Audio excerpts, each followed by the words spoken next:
on this edition of Sightings. I feel metal. With hope running out, police know that psychic Noreen Rainier represents Joe Lewis's best hope of ever finding his missing brother. At least we're willing to try anything. Even the mayor of this Brazilian city saw the smoking UFO hovering low in the sky on the outskirts of town. It was almost at the top of that eucalyptus tree. A number of other witnesses saw a whole lot more. I'm convinced that bodies were recovered down there. During a ghost investigation inside a New Jersey home, a malevolent spirit responds on tape. Independence Day made movie history, but has it affected attitudes about life in space? It is the talk of the UFO research community. And a look at just what the coming millennium might mean.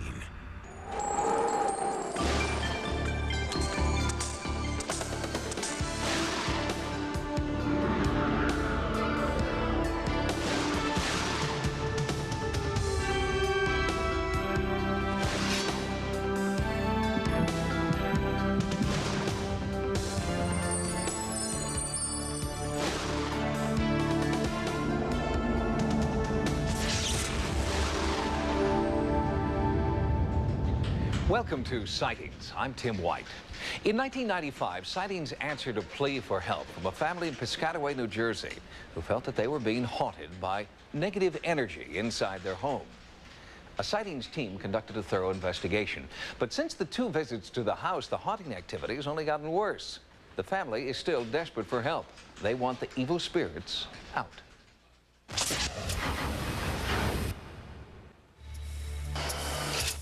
Before the fires, the fear, and the threatening voices, Tony Adams' home was her sanctuary, and she wants things back the way they were.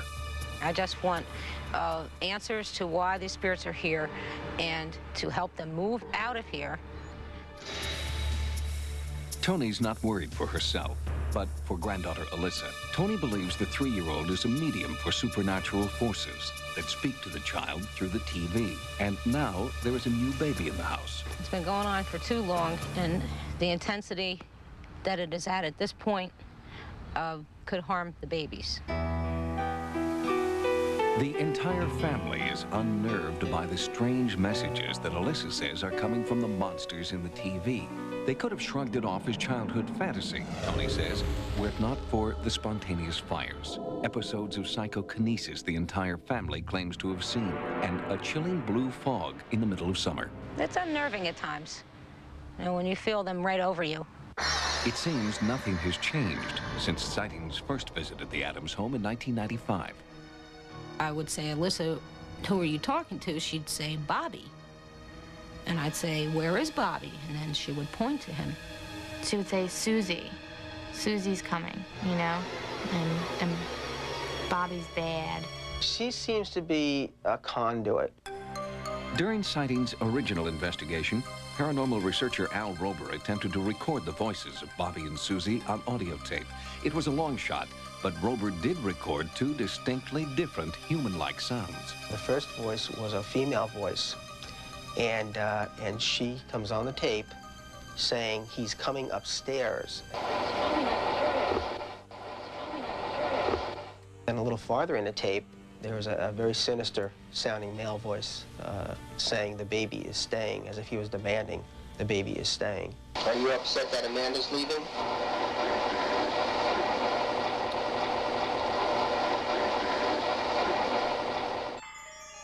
For a psychic's perspective, Sightings called upon Jane Doherty, who sensed an evil spirit behind the haunting activity. I think of all the cases I've worked on, this was the most frightening in many aspects because you have the poltergeist aspect and you have some real danger going on because of the child. Doherty theorized that the home had been a barn and that a man had once been badly burned there. And that man, said Doherty, was still inside, in spirit, haunting little Alyssa. The big bears with dark-faced. Mm-hmm. And they jump on me. She's calling him the bear monster now. Now, I finally put that together, why she's saying that. Supposedly, if this person was burned, I guess their skin would look like a monster. And what does the bad bear do? He scares me, and he doesn't hurt During the original investigation, both Rober and Doherty suggested that Alyssa and her mother, Yolanda, should move out. The only thing that worries me is that if my daughter tries to move and take the baby, that he's going to become violent. That interview in 1995 was prophetic. Yolanda and Alyssa did move out, but the haunting continued, and now Tony's new granddaughter, Amber, seems to be the target. She was lying on the couch, and I turned for a minute to continue to fold the laundry, and as I turned around, she was wrapped in the couch cover, and she was struggling to get out of it. She couldn't have done it herself. So someone did do that. And when Alyssa comes to visit, Tony feels the negative energy in the house increases dramatically. When we were in the kitchen together, a knife that I was cutting with went from the counter to the floor, and nail polish remover was open and lying on the floor, all things that could potentially hurt her or put in her path. The stress of waiting and wondering when the next attack will come has taken its toll, especially after an incident just a few weeks ago. I came home one night and I came in with the baby, and I got about halfway through the house and I noticed that it smelled really heavily of gas. The situation could have been deadly if the kitchen window hadn't been open, a window Tony distinctly remembered closing before she left the house. Who opened that window? Tony believes there may be spirits who have come to protect the family. One spirit I believe to be my aunt. I believe she's the protector over the family and keeps the other ones in line as much as possible. And with nothing more than a reel-to-reel tape deck, microphone, and blank tape, Al Rober recorded new anomalous sounds. A voice jumps on the tape, female voice, and she's saying, "I hope we can talk."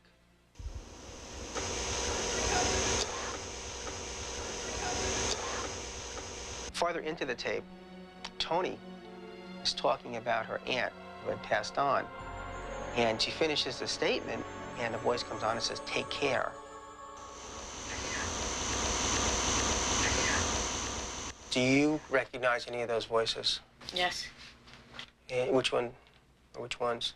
The one at the end, my aunt. It was my aunt's voice. And not hearing a person's voice that you're so close to and then hearing it all of a sudden is an emotional thing. Now it's personal, Tony says. She can no longer wait and wonder if the spirits will move on. She has to make it happen.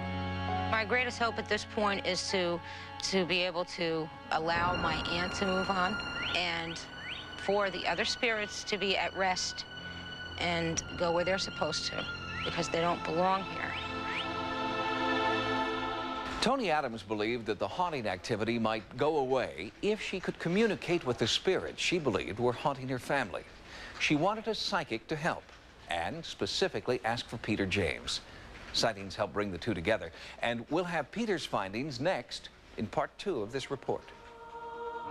Psychic Peter James attempts to succeed where other psychics have failed. You don't belong here. Move on now.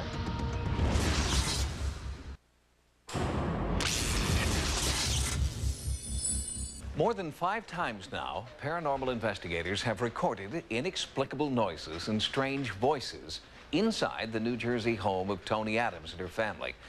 Tony has asked Sightings to help her contact the negative spirits that she believes are haunting her home. Tony is hoping Peter James can make it stop.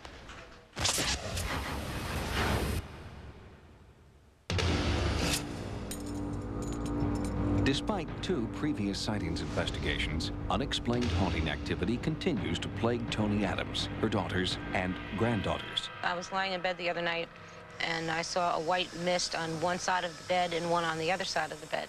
And I just lay there for about an hour and watched them, thinking maybe they were trying to tell me something. The mist seemed to be emanating from Tony's bedroom closet, an area that psychic Diana Abbott had earlier identified as a paranormal hotspot. Whoa. Is it like you just stepped into the refrigerator? Yes, but it's more than that. Investigators who have visited the home believe there are 2 supernatural forces at work here. One, the destructive spirit of a man who had been burned on the property. The other, the benevolent spirit of Tony's aunt, who is fighting to protect the family. She came here originally to give me a message and found there were spirits here that didn't belong, and so she stayed to protect us. Sightings brought in renowned psychic Peter James, who instantly sensed a connection between the male spirit and the circumstances that had angered him. Was there ever a fire here? Because I look at the house and I see smoke and I see flames. Even though he knew nothing of Alyssa's encounters with the entity she called Bobby, Peter sensed that connection too. Do you know if anyone whose name began with an R, first to last name, lived here prior to you? Was there a male R? My plan of attack is that I plan to communicate with this male entity that I feel is here. Peter James interviewed Tony. How long have you been aware of this activity? I'd say probably for a little over 3 years. 3 years. He developed a strategy for communicating with the spirits. We'll get it resolved, one way or the other. Trust that. He wanted to connect with the dangerous spirit first. I will be guided by my own instincts, but when I make contact with this entity, I will become a little confrontational. Hello? Hello? There's something in here. Hello? Who's there? Identify yourself. Your name is Rob. He's definitely in the bedroom. And whoa, something just, hello? Easy, something just touched me. Something just grazed my hand. There is no doubt in my mind that there is definite anomalous activity here, and quite a bit of it. There's a Robert here, and I do believe that Robert died tragically, violently. It was in the bedroom that Peter felt the negative energy most strongly and claimed that it was Robert, the spirit Alyssa called Bobby, who was fixated on the children. Can you speak to me, Robert? Talk to me. Tell me why you're here. You've got to stop terrorizing this family, or you must move on now. Then Peter felt another spirit was emerging. I feel he's still here, and I'm also feeling behind me there's a female. Was this Tony's aunt reaching out from another world? Tony showed me a photograph, and there was a striking resemblance. I would venture to say that the other female is her aunt. Once he had identified the source of the haunting, Peter looked for a way out for the spirits. He felt the doorway between their world and this was in Tony's closet. You don't belong here. Move on now. He has to understand that this is my house now. This is not his house any longer. He has to understand there's a better place he's going to go to than where he is right now. After his tirade, Peter said he felt the negative spirit withdrawing. I feel a wave of sadness suddenly coming from him. His vibrations, his energy is almost childlike now. Peter also felt the other protective spirit was moving back into her world as well. I now feel like that female I spoke of earlier is behind me. There's no doubt in my mind that the activity will begin to diminish right away. Now it's a question of time. Has Peter James successfully exorcised the dangerous forces inside the home once and for all? Has he released the spirit of Tony's aunt so that she may rest in peace? Everyone is hopeful. Having done what I did will get rid of the activity. So in that sense, I think my work is done here. I think the baby will be less frightened now. As far as this house goes, I think that this investigation hopefully is over and everything will be resolved. Since Peter James' psychic investigation, the entire Adams family reports feeling a sense of relief and peacefulness. While Tony is cautiously optimistic, she says she's also learned never to underestimate the power of paranormal forces. We'll keep you updated in future reports. Next, is this proof of life on the moon? Ufologists react to Independence Day and the paranormal internet.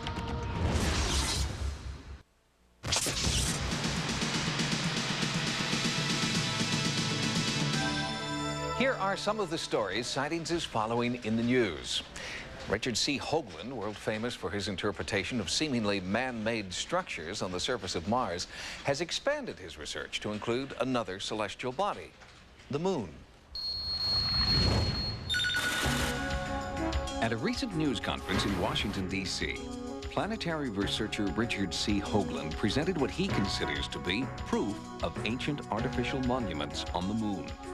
As evidence, Hoagland offered allegedly purloined NASA photographs that he believes reveal engineered structures on the lunar surface. Hoagland is best known for his groundbreaking theories about artificial pyramids and a human effigy found on Mars in 1976. Now, Hoagland says, similar structures have been found on the moon, and NASA knows it. He charges the space agency with a cover-up of galactic proportions. Apollo 14 astronaut Edgar Mitchell is one of only 12 men who have actually walked on the moon. Does he believe there is any validity to Hoagland's claim? If the structures on the moon are as he suggested, we should have been able to see some evidence for it. It should not be so difficult to dig all of that out. There was certainly no evidence for it at our site that we could observe, and no evidence on any of the other flights that we could observe. There certainly was not a cover-up, as has been suggested by Hoagland and others. We were eager to find anything we could find that gave us some insight as to what was up there. Mitchell may not agree with Hoagland's theory, but he does believe in the existence of extraterrestrial life. That story on the next Sightings.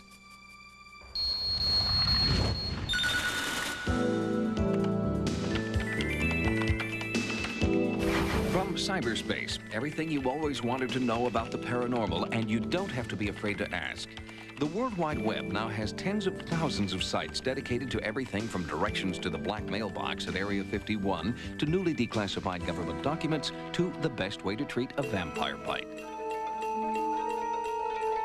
On a website called The Science of Feng Shui with Lillian Tu, Sightings found a good overview and detailed instructions for those interested in this ancient form of Chinese geomancy.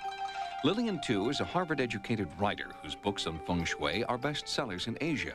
And now, through the internet, Tu's feng shui system is available worldwide. Here, Tu demonstrates how to design your home to maximize the flow of good energy, called qi. And there are suggestions on where to place furniture for good luck, prosperity, and happiness. You can access the science of feng shui with Lillian Tu at www.asiaconnect.com.my Lillian Tu. From Hollywood, it was the biggest movie of 1996. And now, the invasion is about to hit home with the video release of ID4 on November 22nd. We're gonna stop them! They're gonna kill us all! The Fund for UFO Research has received dozens and dozens of phone calls as a result of Independence Day. Richard Hall, chairman of the Fund for UFO Research, says that the success of Independence Day has been both a blessing and a burden to the serious study of UFOs. I personally think it's very ironic that a fairly far-out science fiction or science fantasy movie gets attention to UFOs when serious evidence doesn't. But it is the talk of the UFO research community. Ufologist John Carpenter specializes in the alien abduction phenomenon and is concerned that many moviegoers will mistake science fiction for science fact. It presents a negative, hostile alien presence, and all of our research has not shown an alien hostility that plans to take over the Earth. But renowned UFO researcher Stanton Friedman, one of the original investigators of the Roswell incident, believes that the success of ID4 can only invigorate the UFO community. I think that a lot of people will recognize that the enormous impact it's had, just that many people went to see the movie and were paying good hard money to do it. I think that may encourage other people to dig into the real UFO stories, to dig into Area 51, to dig into what happened at Roswell. And serious investigation of any of these things is to the good, not to the bad. I'd like to tell people who see this movie to now get the real facts about UFOs and don't confuse the two. There are real UFOs, there are real possibility of real aliens visiting us, and that's what we need to study.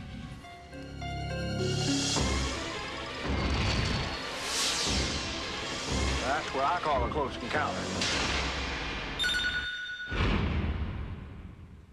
We'll have more stories from the news next time. Now, here's what's coming up on Sightings.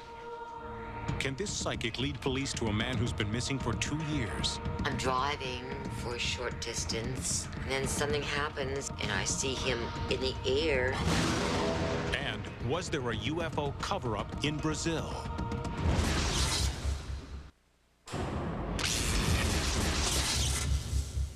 For 2 years, the chief of police in tiny Williston, Florida, compared every unidentified body found in America with dental charts belonging to Norman Lewis, one of Williston's favorite senior citizens. Mr. Lewis had disappeared without a trace in 1994, and his was the chief's most baffling missing persons case. None of the bodies ever turned out to be that of Norman Lewis. Other leads didn't pan out either. And the chief began to realize that traditional police work just wasn't getting the job done.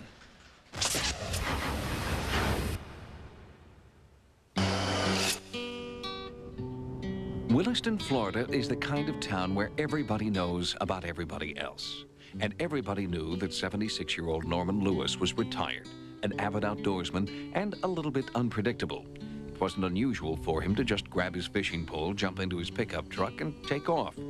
But it was very unusual for Norman not to come back. In the beginning, it looked like any other routine missing persons case, especially when you're dealing with a senior citizen or an adult. Joe and Virginia Lewis were worried this time. Joe's brother Norman had left behind all his cash, his ID, and his medication. We couldn't find anything missing. Everything seemed to be there. His billfold, all of his identification and medication, and he had asbestosis and glaucoma. Of course, as the days turned into weeks and the weeks turned into months, it became pretty apparent that this wasn't your average missing persons case. The Williston Police Department pulled out all the stops. They tagged his bank accounts, prescriptions, and sent out a countrywide bulletin with a picture of Norman and his truck. For Chief Slaughter, Norman was beginning to feel like family.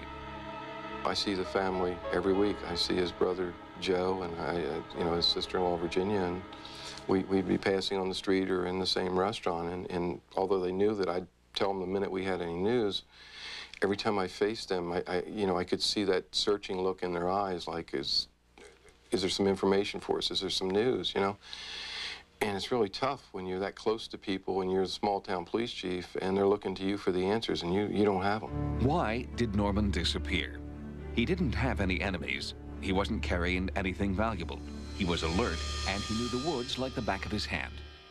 8 months after Norman's disappearance, the case was handed over to investigator Brian Hewitt, who had just returned from a special police training seminar. Mr. Lewis became his highest priority.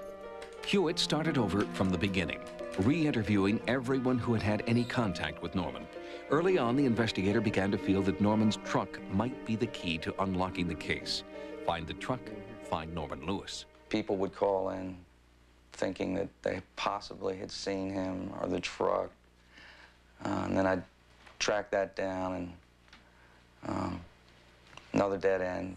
Well, it was difficult, very difficult. I mean, you continually thinking about it, and you're thinking, what did we overlook? If we had overlooked anything, is there anything else we can do? And of course, that was very frustrating. The first anniversary of Norman's disappearance came and went without a single break in the baffling case. Now, Hewitt decided in desperation it was time to try something unorthodox, to try a psychic detective he had met at the police seminar more than a year before. I talked it over with the chief, and he apparently had some successful dealings with psychics in the past. I've always been a bit of a skeptic, and I'm sitting here in rural Williston, Levy County. I know that, there's going to be some question about stepping out of the mainstream investigation and dealing with the psychic. It's a very religious community. I have more churches in town than I have fast food restaurants. This was something new that we could try, and we was willing to try anything. And so, on July 17th, 1995, investigator Hewitt drove the 2 hours from Williston to Orlando to consult with police psychic Noreen Rainier. I only work with the police. I don't need to see you. I don't need to see the scene of the crime. Let me touch something off the body. I prefer metal. I prefer a watch, a ring, an earring, a belt buckle. Lewis's had given me a couple pairs of his shoes and his wallet. And I spoke to her on the phone, and she indicated that those items would be fine. I'm going to find Norman. Rainier uses a paranormal technique called psychometry. By handling some of Norman Lewis's personal effects, Rainier believes she can tap into residual psychic energy that will lead her to Norman. Numbers.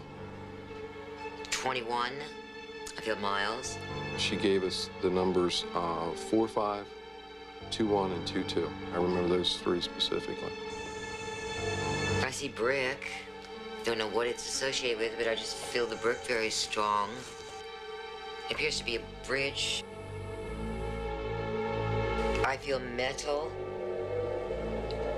around me.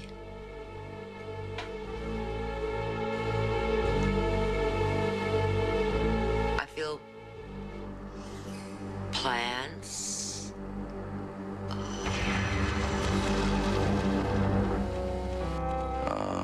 She talked about railroad tracks.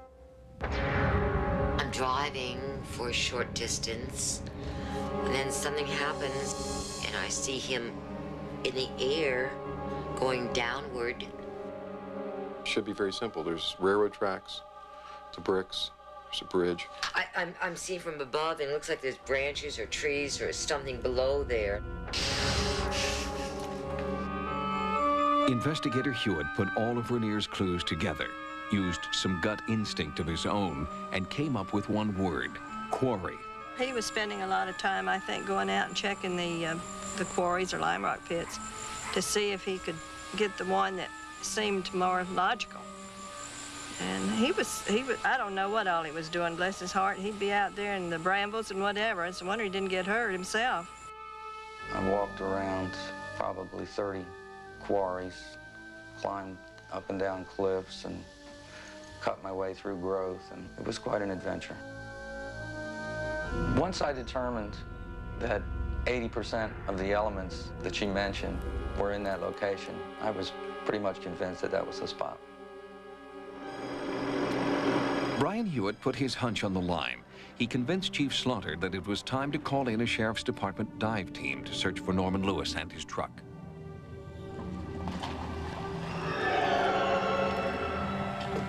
The dive team made their search and came up empty-handed.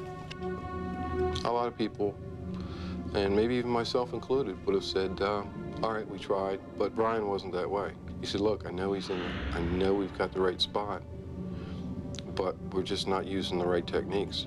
So that's when we turned to the Navy, although I don't think we'd ever gotten them here had they known that they were acting on a psychic's tip. The elite naval diving team later said they wouldn't have come if they'd known that it was a psychic tip that had brought them there. The team said that they were driven by the knowledge that Norman had been a career Navy man. One of their own was missing. I met them the first day they were in there. Then they said, if there's a truck in here, we'll find it.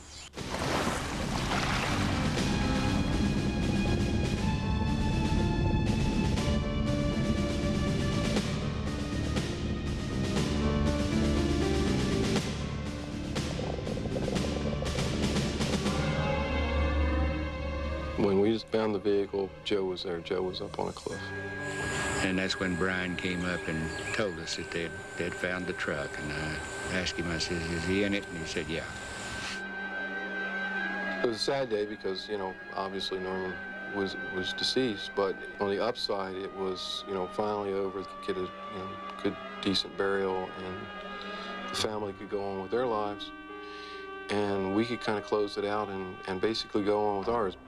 2 years after he had disappeared, Norman could finally be laid to rest. The Williston police had used Noreen Rainier's clues of bricks, abandoned railroad tracks, and a bridge to pinpoint the quarry where Norman had drowned in his truck. And what of the numbers that Rainier divined? 45, 21, 22. It turns out that the quarry where Norman was found is located just off State Route 45. His truck was found exactly 2.1 miles from his front door. And finally, the calendar date on Norman's diving watch was stopped on the number 22. The Williston Police Department invited Noreen Rainier to work on the Norman Lewis case because they had nothing to lose. But there are a lot of families searching for missing loved ones who do have a lot to lose. If you decide to work with a psychic detective, please make sure that you do it with the cooperation of local law enforcement and never give a psychic detective any money up front. Next, experts are calling it the most significant UFO encounter since Roswell. This could be the straw that broke the camel's back, so to speak.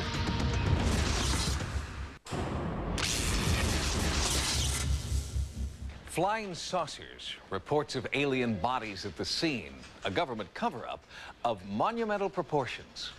Put it all together, and you have two of the most intriguing cases in the history of ufology. That's right, two.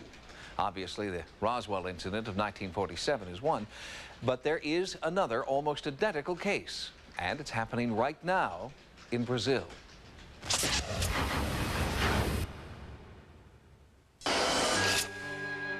Vittorio Paccaccini is one of Brazil's leading ufologists, a tireless investigator who has spent a lifetime researching thousands of UFO sightings throughout Brazil. But despite Paccaccini's best efforts, Brazil has never gained recognition as a major UFO hotspot, until now. The sightings began early on the morning of January 20th, 1996. Paccaccini rushed to Varginha in eastern Brazil, where he took testimony from cattle rancher Eurico Rodrigues de Freitas. De Freitas claimed that he had seen a large and seemingly damaged saucer hovering at treetop level. It had panicked his herd. A noise was made by the cattle and it got my attention. It was 1 a.m. and the object passed through here. So what exactly did you see? Tell me the details. Details? Well, it was covered with smoke. It was a big object about the size of a small bus, and it hovered for 40 minutes about 5 meters off the ground. Paccaccini tried to corroborate De Freitas' account and found more eyewitnesses, including the mayor of a neighboring town. It was an object almost the same size of a small bus. It was rectangular. I could see it had 5 lights. It was almost at the top of that eucalyptus tree. There were also reports that the local fire department had been called out to investigate the appearance of a strange humanoid creature on the outskirts of town. Varginha's fire department is also its animal control agency and routinely rounds up all kinds of wild animals that stray into populated areas. But what they captured on the afternoon of January 20th was unlike any animal they had seen before. The creature had been on a slope toward a wooded area, and children had been throwing rocks at it, probably because they didn't know what it was and were a bit frightened of it. The firemen didn't have any trouble capturing this creature because it was somewhat dazed, perhaps from being hit by the rocks. This creature was then carried off by the military. Throughout the day, the fire department and reportedly the military began to respond to calls from frantic citizens who were seeing more humanoid creatures. Based on the times of the calls and the distance between sightings, Paccaccini believes that there may have been as many as 5 different creatures. Most of the sightings were fleeting glimpses, but these young women claim they saw much more. They were coming from work, they were cleaning somebody's house, and then they decided to make this shortcut. And all of a sudden, they just saw that creature, leaning against the wall, bending down. They got really scared. They thought it could be the devil. Lilian and Bacarina, I would like you to see this picture and see if it's close to what you had seen. Sim. They were going to arrive at 2 o'clock, and it was already 2:45, and they hadn't gotten home yet. So I was really worried, and I went to meet with them. I got off my street at the corner, and I met with Liliana, and she was very nervous, crying a lot. And then Katia and Lakia were coming. After I had calmed them, they told me, "Mama, I'm really scared because I think I saw the devil today." Based on their testimony, the creatures were dubbed alien beasts and linked to the UFO sightings. The media began to demand answers, but in this case, Brazilian officials had very short memories. Did you see that kind of animal that was captured months ago? I was on holiday. But is there anyone who can talk about it? No, nobody. But didn't you have any friends that were working here that day? I was on holidays. What I know is what you know. And what is it? I don't know. However, Paccaccini claims that a high-ranking member of the military told him off the record that an alien creature was taken into custody. They took it to Humanitas Hospital. Many different doctors, over 15 of them, were in that place. Intelligence people from the army. You know, that creature had this horrible smell. One of the doctors came over and, you know, grabbed the creature's chin like this, opened that little slit, and using tweezers, he grabbed the tongue and pulled it out a little bit. It looked like a black ribbon, or some lizard a tongue or something like that. Many people saw that. We have the statements recorded. And then he released this and it went back immediately. According to this same anonymous source, at least 2 humanoid beings were captured and examined at Humanitas Hospital.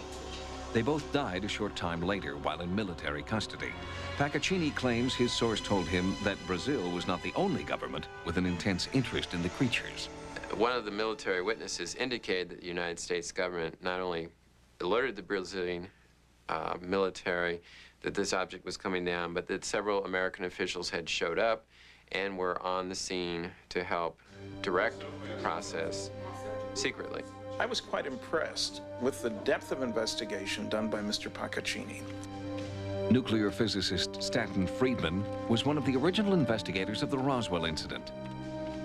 I'm convinced that bodies were recovered down there. The government made a substantial effort to shut things up, and that thanks to the very hard work of a number of investigators down there, the story is coming out bit by bit. The striking similarities between the Varginha sightings and the Roswell incident have not escaped UFO researchers.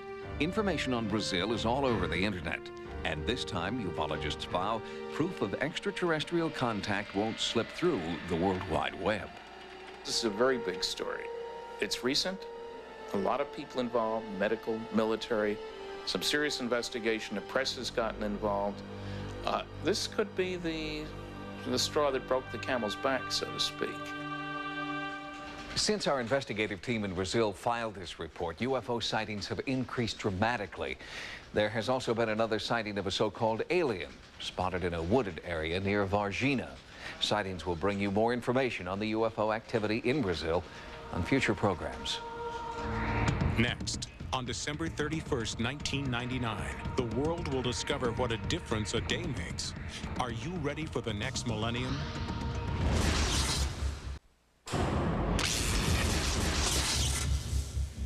Welcome to the end of the millennium. But before you start partying like it's 1999, Sightings has prepared a series of reports on the implications, prophecies, and problems that may come our way when the calendar turns over to 2000. Consider Sightings Millennium Watch as your survival guide for the 21st century. Predicting the future of planet Earth is ancient history. Nostradamus did it. So did the ancient Egyptians, and Native American tribes have all predicted specific dates when significant events will rock the foundations of humankind. But our fixation with the millennium is strictly New Testament. There are various ways to conceptualize the attainment of the millennium. The more common view is that the millennium will be brought about catastrophically. According to Dr. Wojcik, many people believe there is a catastrophic link between the millennium and the apocalypse. Generally, these beliefs assert that the contemporary world is so evil, it's corrupt, it's irredeemable by human effort. So you need some kind of divine, supernatural transformation of the world. And then a new perfect world will be created after the contemporary world is destroyed. The Book of Revelations established 1000 as the magic number, the number of years that Christ will rule after Armageddon. This convinced early Christians that the second coming would arrive in the year 1000, and many ominous and, to their mind, inexplicable events seemed to support their apprehension. At the close of the 10th century, there was a total solar eclipse, a catastrophic plague, and the eruption of Mount Vesuvius. But when 1000 arrived without incident, the year 2000 became the new focus for prognosticators. The prophets have indicated that we're going to see a and thermonuclear war in the Middle East that will drag the whole world into it. Hal Lindsey has been particularly influential since the early 70s, and his interpretations of the last book of the Bible very much focus on a one-world government and the possibility of a nuclear holocaust, a cataclysmic type war stemming from a conflict between the forces of Antichrist, the evil forces, and the resistance, as it were. It's a very scary scenario. Doomsday scenarios like this one have kept generation after generation looking over their shoulder for the end of the world. 400 years ago, Nostradamus linked the Millennium and Doomsday. And the Maya civilization, which disappeared mysteriously 1,000 years ago, left us with a calendar linking the year 2012 and Earth's demise. While he doesn't believe the world is coming to an end, millennial scholar Robert Howard does acknowledge that the world will be different on January 1st, 2000. When you look at a date that's, got a bunch of zeros after it, suddenly, I think I think everyone will feel a little bit, off balance by that. Instead of having like 1955 or some reference point, suddenly it's empty. It's like a clean slate. And so whenever they're faced with the unknown, I think people become uncomfortable. Despite this uncertainty, or perhaps because of it, record numbers of people are seeking spiritual enlightenment as the 20th century comes to a close. People are realizing, as they're faced with the new millennium and the uncertainty that comes with that, I think people are faced with, again, a need for spiritual symbols. Dr. Lauren Artress is finding that this symbol, a 13th century labyrinth from a French cathedral, has had a powerful effect on visitors since it was installed at Grace Cathedral in San Francisco. This is an ancient tool that has been lying in the archives of many religious traditions, dusty and forgotten. Walking the labyrinth has really changed my life. I found a profound way of being able to meditate as we look and walk into the next century. The concept of the new millennium as a fresh start is gaining a positive foothold among people around the world. Some have turned to the skies. In Brazil, reported apparitions of the Virgin Mary are on the rise. Many people are adopting a more earth-friendly lifestyle to ward off the potential wrath of Gaia. And UFOs are being touted as friendly harbingers of metagalactic peace and harmony. The message that the aliens are giving us, and this is a message that recurs in millennial movements, is that there has to be renewed faith, renewed hope. People have to change. We're destroying the world. We're destroying each other. So some sort of transformation has to occur throughout humanity. It's not humanity we need to worry about, say technology experts. We'll survive the year 2000, but it may be Armageddon for our computers.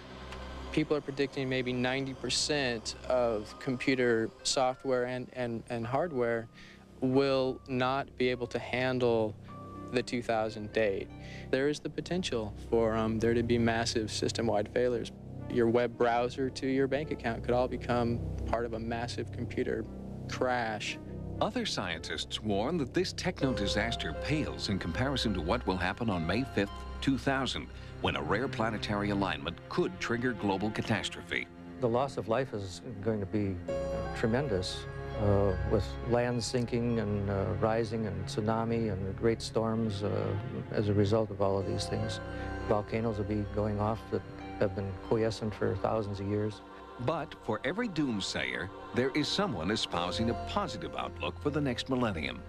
People are realizing that the sun exploding and destroying the Earth in some infinite future is not as satisfying as other possible beliefs. People are going to believe what feels right to them or what makes sense to them. The fact that these types of beliefs have existed forever indicates that probably it won't happen.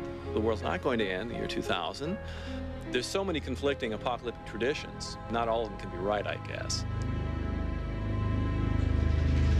Will the new millennium trigger apocalyptic social and geological changes? Or are we at the dawn of a new age of enlightenment? Sightings will explore these theories and more as we continue to bring you Millennium Watch reports throughout the coming year.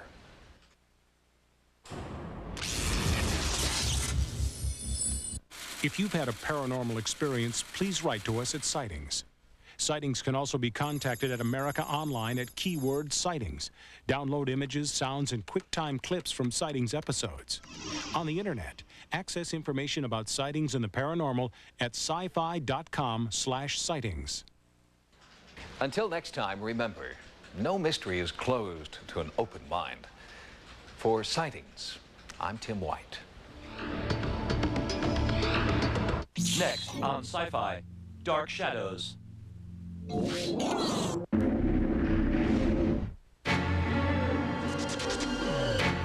We all go a little mad sometimes.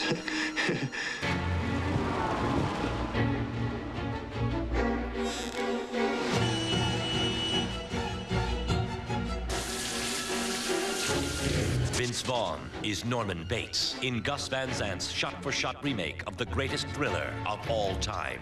The boy's best friend's his mother. Psycho, tomorrow at 9 p.m. on Sci-Fi.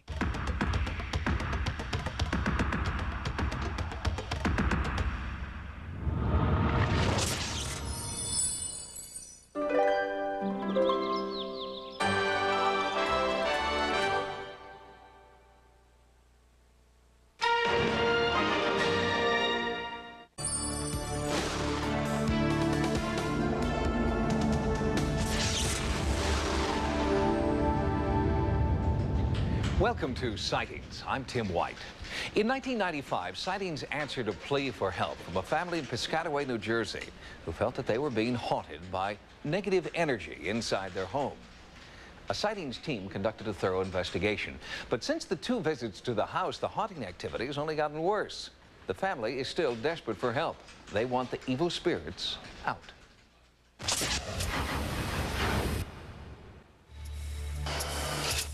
Before the fires, the fear, and the threatening voices, Tony Adams' home was her sanctuary, and she wants things back the way they were. I just want answers to why these spirits are here and to help them move out of here. Tony's not worried for herself, but for granddaughter Alyssa. Tony believes the 3-year-old is a medium for supernatural forces that speak to the child through the TV. And now there is a new baby in the house. It's been going on for too long, and the intensity that it is at this point could harm the babies. The entire family is unnerved by the strange messages that Alyssa says are coming from the monsters in the TV. They could have shrugged it off as childhood fantasy, Tony says, were it not for the spontaneous fires, episodes of psychokinesis the entire family claims to have seen, and a chilling blue fog in the middle of summer. It's unnerving at times, when you feel them right over you. It seems nothing has changed since Sightings' first visit at the Adams home in 1995. I would say, Alyssa, who are you talking to? She'd say, Bobby. And I'd say, where is Bobby? And then she would point to him. She would say, Susie. Susie's coming, you know? And Bobby's bad. She seems to be a conduit. During Sightings' original investigation, paranormal researcher Al Rober attempted to record the voices of Bobby and Susie on audio tape. It was a long shot, but Rober did record 2 distinctly different human-like sounds. The first voice was a female voice, and she comes on the tape saying he's coming upstairs. And a little farther in the tape, there's a very... On this edition of Sightings. I feel metal. With hope running out, police know that psychic Noreen Rainier represents Joe Lewis's best hope of ever finding his missing brother. We're willing to try anything. Even the mayor of this Brazilian city saw the smoking UFO hovering low in the sky on the outskirts of town. It was almost at the top of that eucalyptus tree. A number of other witnesses saw a whole lot more. I'm convinced that bodies were recovered down there. During a ghost investigation inside a New Jersey home, a malevolent spirit responds on tape. Independence Day made movie history, but has it affected attitudes about life in space? It is the talk of the UFO research community. And a look at just what the coming millennium might mean.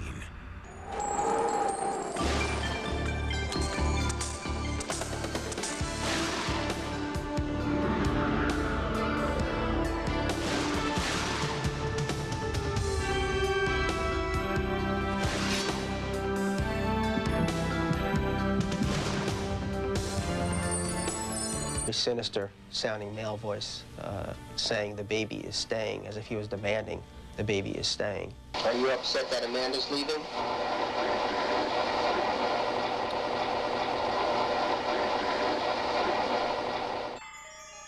For a psychic's perspective, Sightings called upon Jane Doherty, who sensed an evil spirit behind the haunting activity.